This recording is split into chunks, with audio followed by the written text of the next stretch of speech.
Hello and welcome. My name is December, and tonight we're going to talk about books you probably have never read. And the book we're going to talk about tonight is called Hospital for Immortal Creatures. Now, the reason I believe you have not actually heard of or read this book is because it was published only in Bulgarian and also it was published in April 2022. So I do hope this is interesting, and let's go over the plot, the characters, the strengths and the weak points, so you can decide if this is something you would be interested in checking out for yourself. So, let's begin. The sky above Sofia came to life in a parade of lights, painting amazing contrasting figures before disappearing, swallowed by the night. This is the frame of the entire story in Hospital for Immortal Creatures. This is how the book begins and ends, and between those two moments we see development, personality growth, change and initiative. The story is a journey which at its end asks the question, so what did actually change? And it is up to the reader to answer it for themselves. Hospital for Immortal Creatures is the debut novel of Alexandrina Krushanska, and the first and currently only book of its series. In the simplest terms, it is more of an urban fantasy than a paranormal romance, and it asks the question, what if the immortal races suddenly started aging? What would they do then? The answer in this case is open a hospital in the mountain Vituše above the city of Sofia in Bulgaria, treat the injured and research the events of the year 1744 when the immortals' regenerative abilities suddenly grew weak. Now, talking about the genre, while as in every urban fantasy story we do need a romance, it is not the main point here, and it's not even the secondary point. It's more of a it isn't there, then it is for a very short period of time before disappearing again. It's almost like a box to be checked. Here are two important characters of the opposite genders. They have to interact, which means they have to be intimate. The romance is a chore to be done, a line to be filled, and the couple of scenes awkwardly trying to justify it come out as weak compared to everything else. The main character is a hospital for immortal creatures, and part of this supposed couple is a man named Mikhail Kolovin, a surprisingly manticore shifter. The reason this is surprising is the manticore is never actually seen in Slavic or Western mythology or media. It is not a cryptid or a being which is being talked about. So for the author to pick something so very different, it is a breath of fresh air. Talking about Mikhail himself, he is technically the male lead, with his eventual partner supposedly being his equal from technical point of view. And by technical I mean, if the book is supposed to be romance, she is his partner. But outside of the short attempt at paranormal romance, as I mentioned, the plot and development are almost fully carried by Mikhail, and almost nothing is actually done for this plot by his love interest. Talking about him, Mikhail does share many traits with the stereotypical heterosexual male lead in romance. He is almost 7 feet or 2 meters tall, heavily muscled and very opinionated. He is tall, dark and brooding, and even has his own spot on the roof of a tower of a Gothic building, where he can properly channel his emotions towards the night sky. Outside of his short temper, he actually manages to escape the stereotypes by being a responsible, quick-thinking man whose biggest issues seem to be with romantic relationships. He is the one who actually came up with the idea for the hospital. He is the first person to sign up in human medical school to learn actual medicine and treat his now vulnerable people, and he is the one who created the hospital in the year 1850. Mikhail, by nationality, is half Russian, half Bulgarian, He is a full-bodied manticore, and before certain events happened, he used to live with his parents and his brothers. The main issue with romantic relationships comes from one of the weakest points in the plot of the story, where through several visions slash dreams, we learn that an ex-lover of his had his entire family slaughtered just for being manticore. Overall, Mikhail is sometimes quick to act before thinking things through, although this is only in extreme situations. Aside from some mysterious dark past that he mentions a few times, he seems to be like a decent person, and he does best to provide help to everyone who comes to him, and does everything he could to save the 6 immortal races. Of course, as the male lead of an urban fantasy story, he does believe that he is beyond salvation and that his sins weigh him down to hell. What this means is, very briefly and casually, Mikhail mentions being a killer in the past, and this is the reason he doesn't look for absolution or redemption. He believes he is beyond said absolution, which he does say all while being impressively atheistic. Mikhail rejects the idea of a deity and higher morality, and yet seems to desperately cling to the idea of salvation through revenge, of the faceless, nameless others who hunt down the 6 immortal races. It is confirmed that since 1850, when the hospital again opened, he has been a peaceful modern being who occasionally broods on top of a tall tower, staring at the city beneath and thinking about what he's going to do in the future. A big part of this is that every 10 years he visits the oracle and asks how to save the immortal races and how to deal with what looks like an illness that is spreading through them, that is making them actually age, and all she tells him in the last few times is to come back in 10 years and ask her, with the only difference being right now is that last time she just gave him time and a place and told him someone is going to need help. And this is what kicks off the supposedly romantic plot.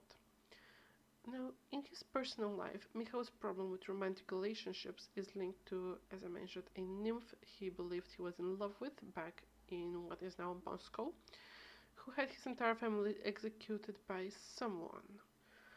Now, as I mentioned, this is one of the weakest points in the plot simply because it doesn't make any sense. And I'm going to put this in as a side note, but it's just something I feel like I need to mention. Being a manticore is not illegal in the immortal races world. Manticores are simply one of the 6 immortal races and one of the 7 actual races, with the actual immortal races being the manticores, the lycans, the witches, the vampires, the necromancers, who are in fact not human, and we also have the nymphs, who for some reason are all supposedly female. So being a manticore is completely normal and accepted in the paranormal world, which means that nobody from the immortal races has any reason to hunt his family down because they're manticore. We do know that manticores in their second form, which is what shapeshifters do when they change from human into something else, as the lycans can turn into animals, the necromancers turn into something I'm going to go over a bit later because it's truly impressive, and the manticores just turn into, well, a manticore.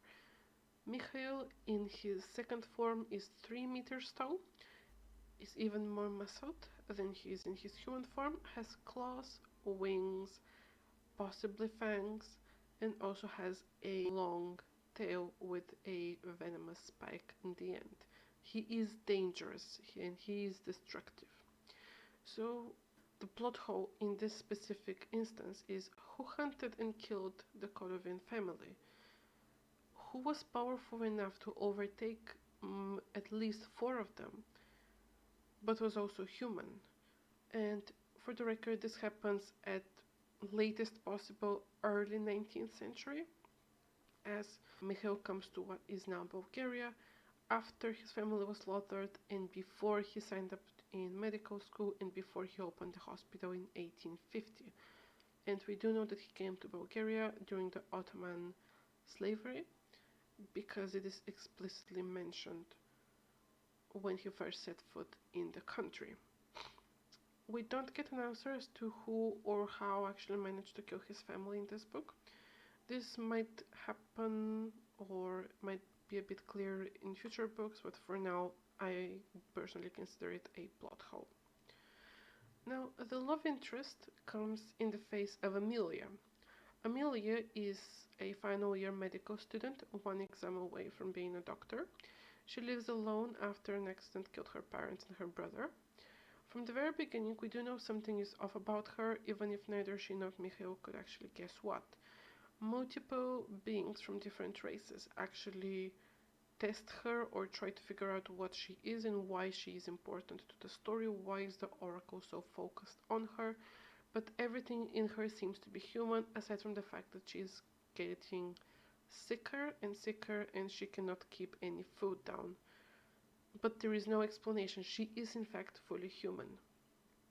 The Oracle sends Mikhail to help her in minor everyday inconvenience, and as this is the first time the Oracle actually gives any direction, Mikhail decides there is more to her and he needs to figure out what, and this is when his urban fantasy / paranormal romance stereotype shows, as he obviously decides the best solution to this problem is to actually kidnap her, which does not go well at all.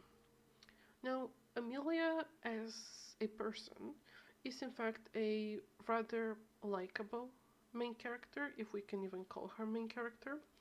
She is very strong, she's opinionated, just like him, but up until the very last moment, and even after that, she does not break down. The only time she actually shows cracks in her resolution is when she learns that people are willing to kill for her. And this is people are willing to kill a child to get to her. She isn't that afraid of what's going to happen to her, but the moment that people actually start getting hurt and start dying because someone is trying to actually assassinate or kidnap her, this is when her resolve starts to break.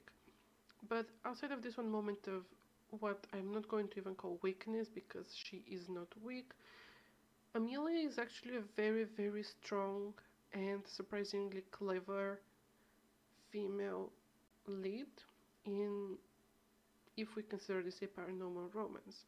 And why do I say this? Because she does in fact manage on multiple instances to actually escape from what shouldn't actually be possible to escape from. When she's kidnapped first, Mikhail keeps her in a well-stocked luxurious bedroom, which is locked at all time, and the staff that brings her food and clothes is not allowed to speak to her. She actually manages to escape and to get to a different part of the hospital, where unfortunately she is found by a child. The child, since he knows Mikhail and admires him and trusts him, he just tells him where she hides. The second time she escapes, she actually manages to leave the grounds of the hospital simply by being actually smart, by thinking quick on her feet and using all of the resources she has around her. But again, she's captured because some of the people she asks for help are actually incompetent, and Mikhail is also much faster than her. Overall, she shows up to be a very resourceful person. She is she's mentally strong. She is very empathetic, but not in a way that would make her be useless and just cry in a corner of a locked bedroom. She tries to escape multiple times. She wants to be a doctor, even at the beginning where she is thinking what she is doing with her life. She actually sees one of her colleagues feel much better because she has a dog, and then she's going to be moving with her partner abroad, and she thinks maybe it's time I should get a dog, just because obviously this is going to make her feel a bit better. So she's a very likable character. She's one of the few important female characters here, but she is likable, she is strong, she is intelligent. The story does her disservice. She is one of the strangest main characters / love interests from purely technical point of view, And the reason why I'm separating those is because if it was a urban fantasy, she would just be a side character. But with how much time we spend in her point of view, in her head, she almost looks like one of the main characters in a paranormal romance. Again, it looks like the author keeps switching between the two genres, which, if you're familiar, do overlap in their world building, but from technical point of view, from writing point of view, structure, characters, etc., they do not overlap, and the author doesn't seem to be able to decide which one she wants to have in her book. Amelia is her presence and actions until the very last scene before the epilogue have zero impact on the plot. It's not just her relationship with Mikhail, everything she does loops back to her, leaving her in a bubble of her own plot, unable to escape. Now, while she does spend most of the book literally locked in a tower, or in a bedroom where she couldn't actually do anything, even when she manages to escape, even when she manages to actually talk to people, everything just loops back to her, her past, her present, her future, which she actually takes control of in the end, but it doesn't impact anyone else. In the end of the book becomes clear that her presence there has actually affected the plot, but it's still just by her being there, which Mikhail actually makes happen by kidnapping her. Also, it was kind of shoved in the end as an excuse. Whether it was actually planned or not, I can't tell, but it's still about her passively being there. She just has to exist within the vicinity of the hospital for the things to happen. Until the very last moment, nothing she does makes any difference. And while in a regular urban fantasy this would make sense, since half of the book is spent in her head, she gives off the impression that she should do more for the story. It is surprising for such a decent novel and such a pleasant read that Amelia actually does less for the plot than if she was a damsel in distress to be saved, but she isn't even that. Something I really enjoy about her personality is how her story ends in this book, because I am sure we're going to be seeing more of her.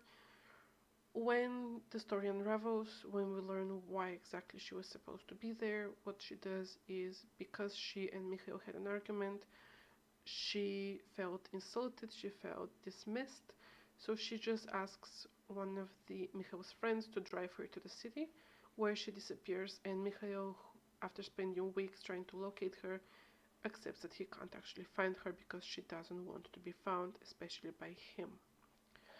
Now, regarding her, it definitely doesn't help her case that all the secondary characters are exclusively in the story through their connection with Mikhail. Nothing happens because of her, and nobody joins the cast through their association with her.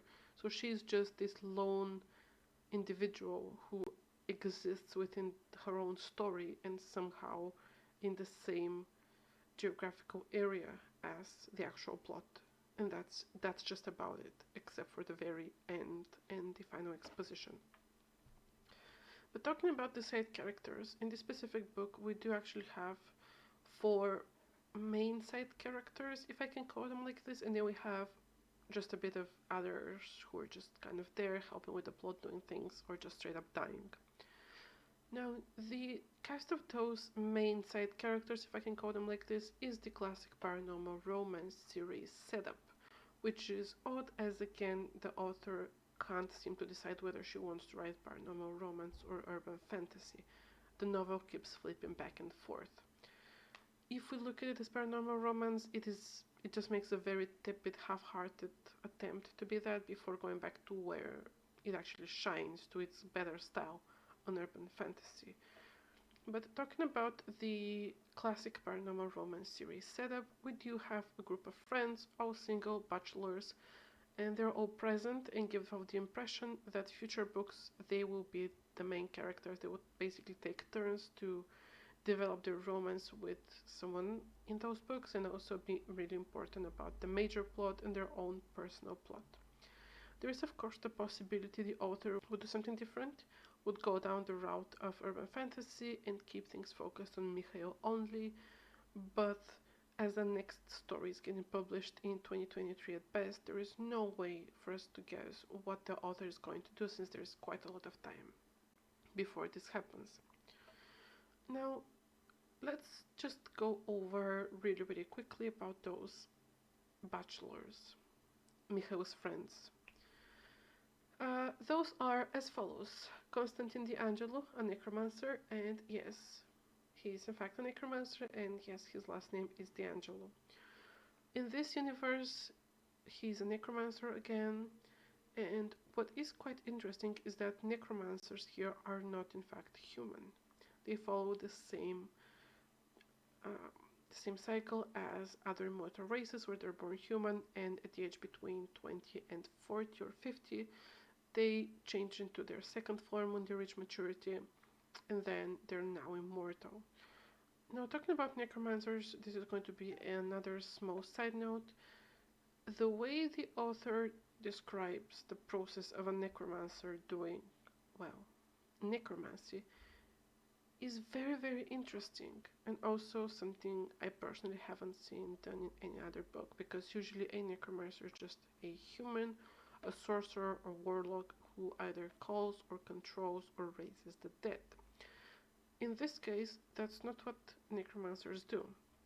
What they do is they leave their body behind and kind of take their consciousness or their soul to explore various planes of other world, afterworld, underworld, and they look for the soul, which is the soul of the person they want to question, and then they can either communicate with it unless it has joined the cycle for rebirth, which is apparently something that can happen, or it has gone to what necromancers agree is the actual hell, which means eternal torture, where young necromancers are advised to never set foot in or set soul in, because there is a big potential that they're going to get trapped there and suffer eternal torture for no reason. But what they do is they again abandon their body, leave it literally on the ground, and their consciousness rises, looks through different planes, finds the soul, either questions the soul, or they can actually consume the soul, either in those different planes of existence or while it's still in the body, and they can actually view the entire past of this soul.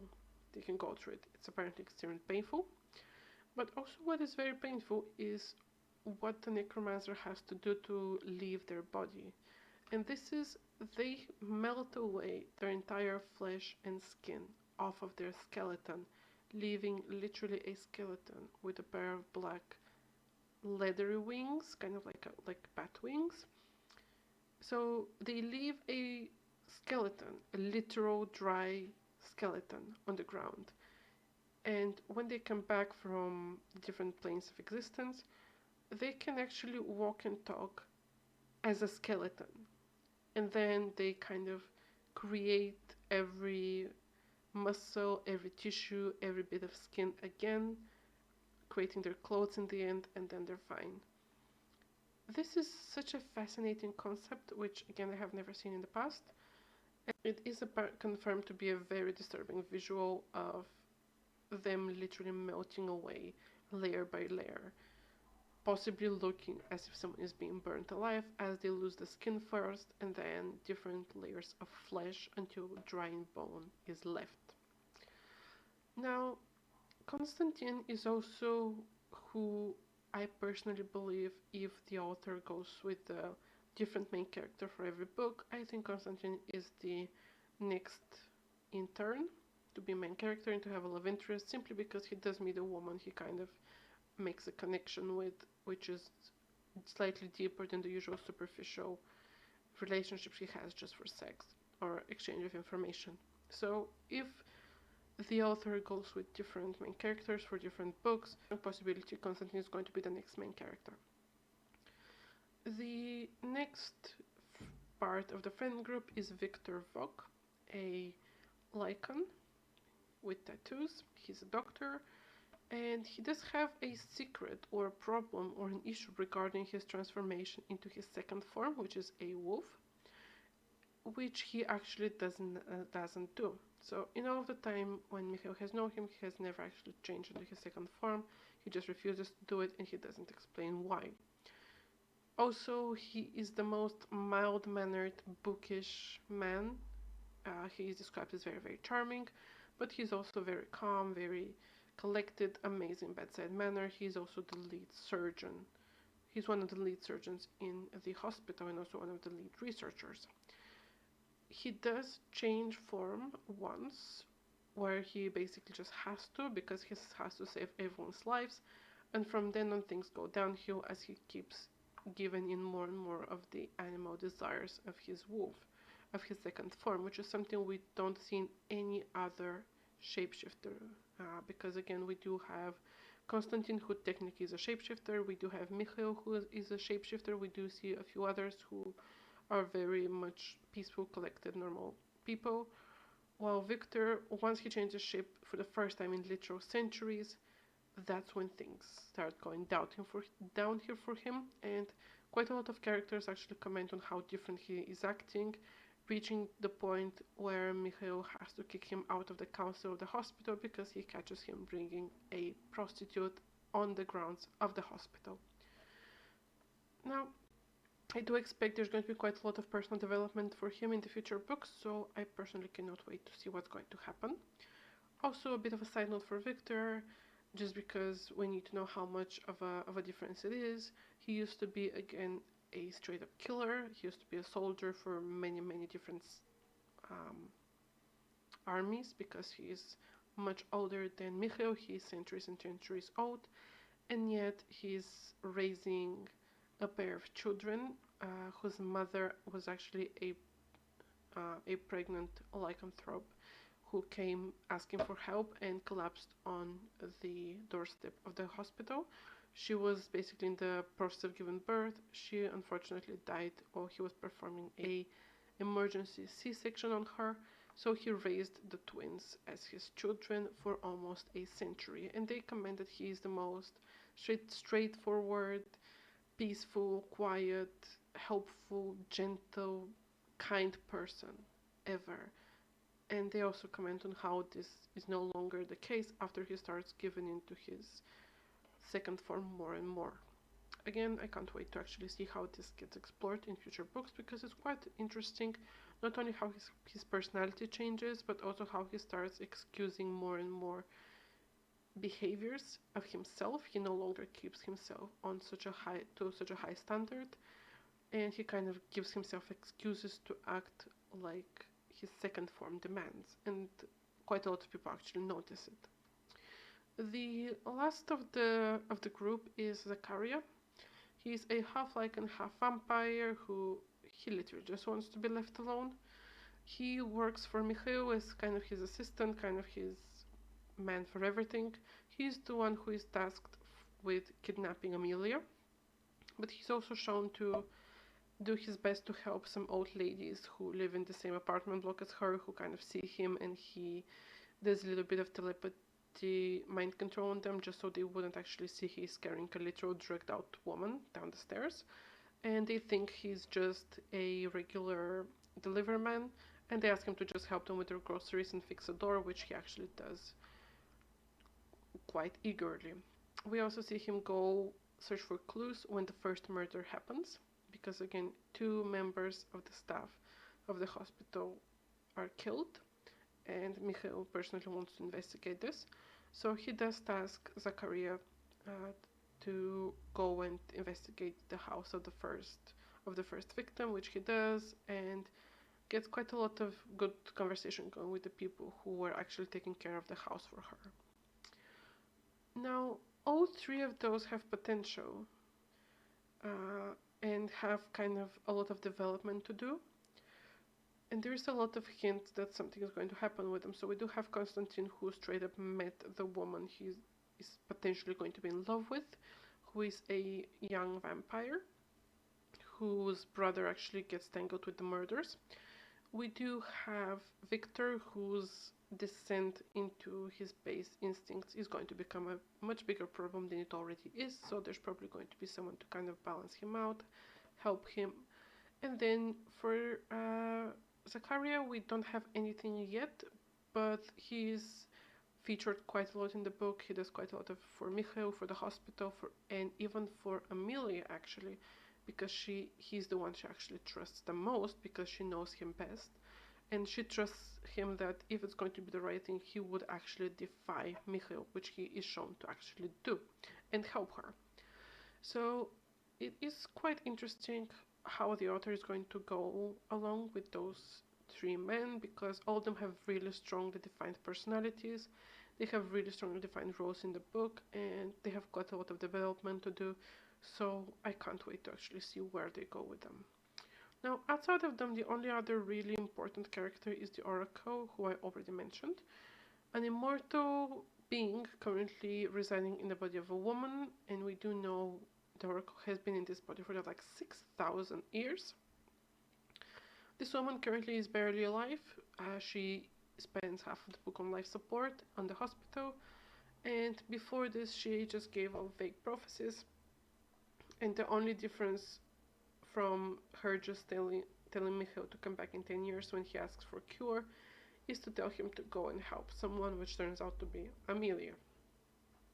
Now, the Oracle is actually killed, is one of the three murder victims in the story, who are in the hospital, because we do have two staff members who get killed in extremely brutal way. We do have the Oracle, whose death is made to look like it's a natural death, because she does in fact suffer from some kind of her magic malfunctions when she starts to pass it over to, spoiler, Amelia. And also one politician dies because of his connection to the first victim, and his death is made to look like an accident. Now, the Oracle herself knows her end is coming. She knows who her successor is, and what she wants to do is she wants the successor to be in closer vicinity of her. So she tells Mikhail to just go at certain place at certain time, and that someone is going to need help. He meets Amelia, believes she's the person he needs to help, and then because out of curiosity, because the Oracle for the first time actually tells him something other than come back in 10 years, kidnaps her, which actually means the Oracle gets what she wants. Amelia is within the building, and she learns about the immortal races, and she can actually grow into being the Oracle herself. The Oracle is also the only type of immortal race, if she can even be called that, because there is only one Oracle at a time, who isn't born from the parents of an Oracle. It's just that when the current Oracle dies, the power just moves to someone else.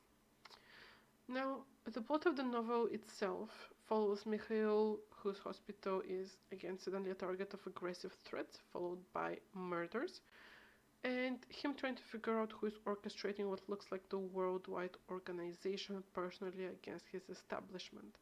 Why do I say worldwide operation? Because this features some witches in Istanbul, in Turkey.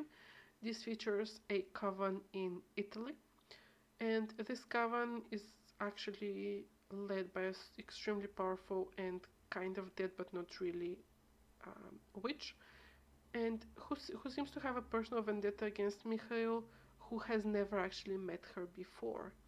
So someone has made this coven hunt Mikhail down and threaten him, and it's basically, again, it's a coven of witches in Italy who Mikhail has never met. He has never seen any of them, and yet they personally want his head on a plate. Now, Amelia is also there in the plot, but she's just there for one awkward sex scene, and that's about it. So she and Mikhail doesn't actually spend that much time together. When it comes to Mikhail and the really awkward sex scene that does not make him look like a good or generous lover, Amelia contributes nothing. She does give the final exposition, but it's more of a deus ex machina than organic development, and it is actually much more deus ex machina than you think, since a literal deity is involved, and this literal deity is literally given exposition through Amelia, so it is a bit cliched, but it happens. Now, 2 people's deaths are officially linked to the hospital. It's technically 3 if we count the Oracle.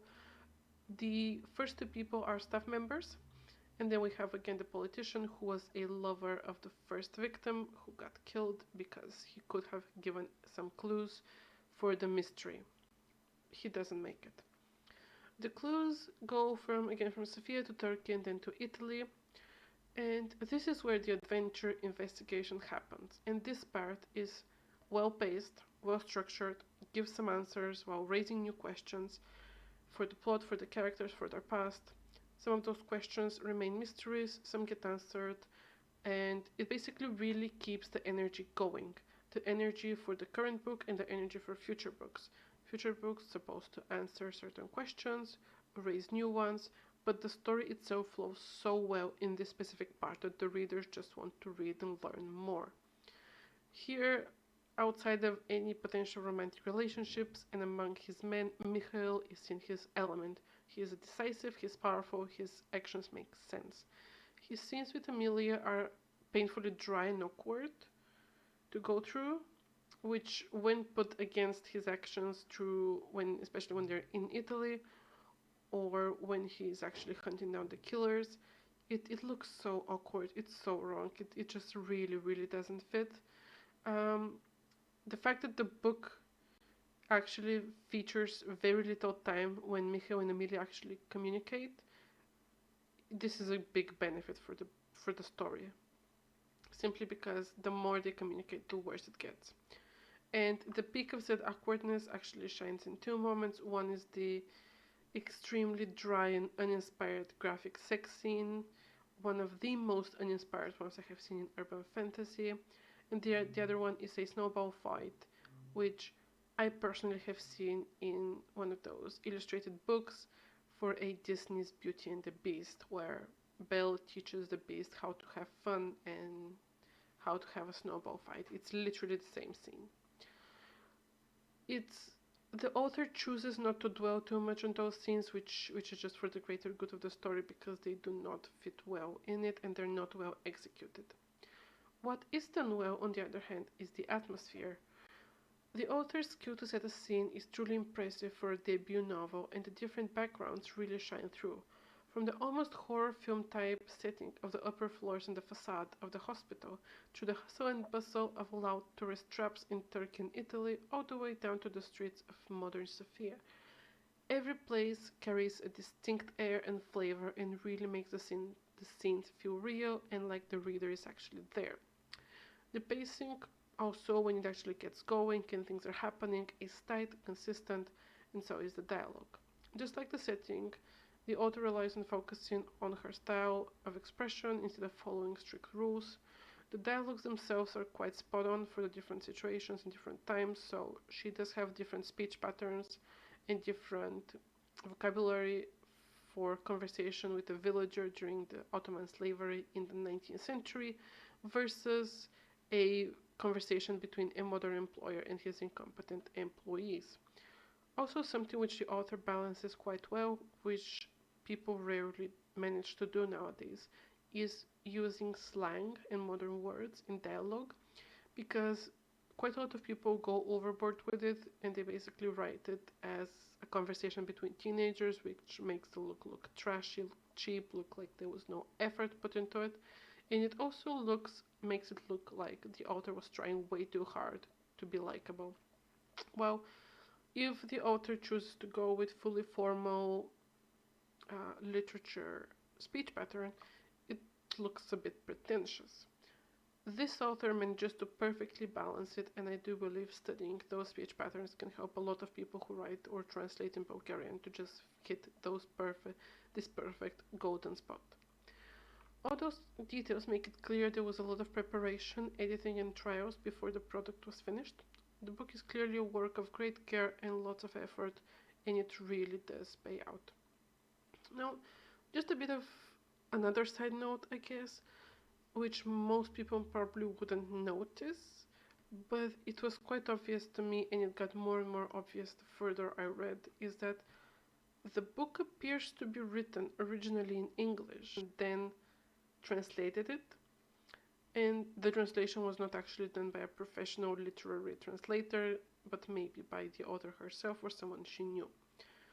It's either this or the author exclusively got her experience in reading this type of books and fiction by reading in English. One or the other, because there are multiple instances where a word or an expression is used that is direct translation from English instead of using the Bulgarian equivalent. And it shows that the author was used to putting words down in English and wasn't fully sure which expressions have actual Bulgarian equivalents or if they work perfectly, so she just kept the literal translation and just decided to go with it. This usually isn't a problem, but in some sentences the metaphor or the phraseologism doesn't really make sense in Bulgarian. Now, to summarize, Hospital for Immortal Creatures is a truly impressive debut novel that works best when the author focuses on what she wants to write and not what she should be writing. Mandatory plot points just slow down the said plot and make the story heavy, clunky, tripping the otherwise quick and easy to digest action and character studies. There are a few plot holes which I already mentioned, like why and how did Mikhail's family actually get killed. Also, we do learn that the unnamed deity who manages the oracle's power did everything in history to get Amelia to the oracle at that specific point, which means that there's a pretty big possibility her family's death and was actually premeditated by a higher power. The deity actually confirms this, which raises the question, did Amelia ever have a chance of having a happy life? Did she ever have free will? Because based on what we're seeing, it looks like her life was actually written down before she was even born.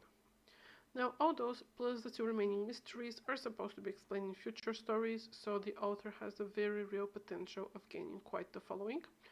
The quality of the storytelling and the writing style are truly a delight to experience, and it is definitely a must-read for fantasy fans who understand the language.